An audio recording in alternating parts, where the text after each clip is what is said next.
Bien, voy a tratar de explicar lo que es el diagrama de tensión de formación cortito y al pie. De todas formas, este tema es necesario ampliarlo con el marco teórico compartido previamente. Lo primero que tenemos que tener en cuenta es el concepto matemático de gráfico cartesiano, donde tenemos un eje Y y un eje X. Donde se encuentran el eje Y y el eje X, el valor de ambos es 0. A medida que vamos para arriba, el eje Y incrementa y a medida que vamos hacia la derecha, el eje X también incrementa. Lo importante de esto es que el eje Y va a estar representando al eje de las tensiones y el eje X va a estar representando al eje de las deformaciones, de ahí el nombre, tensión deformación. Que a una determinada tensión dada va a corresponder una determinada deformación.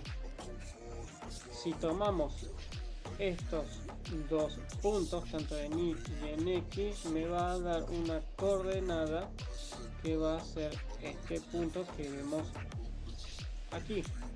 Y si ese punto lo llevamos al origen, nos va a dar una recta, lo que es el módulo de Young, la constante de proporcionalidad o ley de Hooke.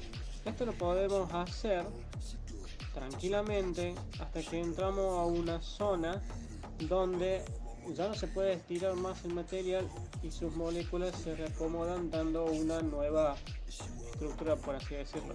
Mientras haya elasticidad vamos a estar jugando con la memoria elástica del material y vamos a poder volver a la forma original cuando saquemos la carga. Si pasamos ese límite elástico, vamos a entrar a una zona donde ya dijimos que se reacomoda en su estructura interna y pasada esa zona vamos a entrar a una curva donde se va a empezar a surgir una zona de fricción, el material se va a romper allí, luego va a caer porque se va a empezar a ahorcar la zona de fricción y al final se va a romper. Para poder sortear este tema dijeron, bueno, vamos a trabajar dentro de lo que es la zona elástica, pero para no llegar a la zona de fluencia vamos a meter lo que se llama un coeficiente de seguridad. Ese coeficiente de seguridad no es nada más y nada menos que agarrar el valor de fluencia y dividirlo un número. Supongamos que ese número sea 2.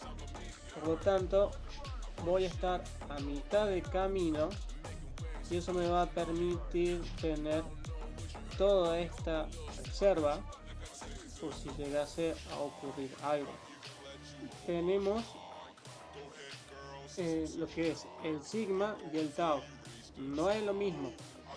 Una cosa es sigma, donde se expresa una determinada carga sobre una superficie normal. Tal es el caso de la compresión o de la tracción. Y también tenemos el tau, donde tenemos una carga expresada de forma tangencial a una superficie. Tal es el caso de la torsión o de la cizalladura. Tau admisible no es nada más y nada menos que el sigma de fluencia, es decir, el sigma que vamos a tener en esta zona, dividido por 2, que tau vale la mitad del sigma, y a ese mismo tau lo vamos a dividir por el coeficiente de seguridad, y con ello vamos a tener un tau admisible, es decir, que de sigma de fluencia nos vamos a ir a tau de fluencia y de tau de fluencia nos vamos a ir al tau admisible. Ahora bien, hagamos un pequeño ejemplo. Supongamos que yo tengo un metal que es un SAE 1020, SAE 1045.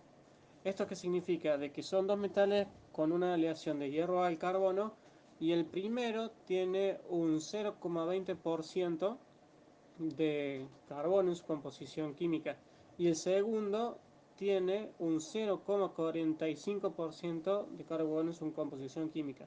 Este 0,20% y 0,45% son valores aproximados. En realidad en tabla hay un rango en el cual se acepta que sea o SAE 1020 o SAE 1045. A mayor carbono, menos se va a deformar el material a misma cantidad de carga. Entonces, misma cantidad de carga, el 1020 se va a deformar más, o sea que va a tener este comportamiento, y el 1045 se va a deformar menos, supongamos que tenga este comportamiento. Por lo tanto, voy a tener dos pendientes, 1040 y la pendiente del 1020. Y el resto ya se lo pueden imaginar cómo es. Viene la parte del acomodamiento, rotura y estricción, y cuando se separan las dos mitades de la probeta. Acá también viene el reacomodamiento, llega la rotura, se separan las dos partes de la probeta, estallido. Todos estos conceptos los pueden ampliar, y es necesario que lo hagan, en un PDF que se llama Esfuerzos mecánicos en elementos máquina, y es el que estamos viendo ahora a continuación. Como verán, tenemos conceptos generales, la famosa ley de Hooke,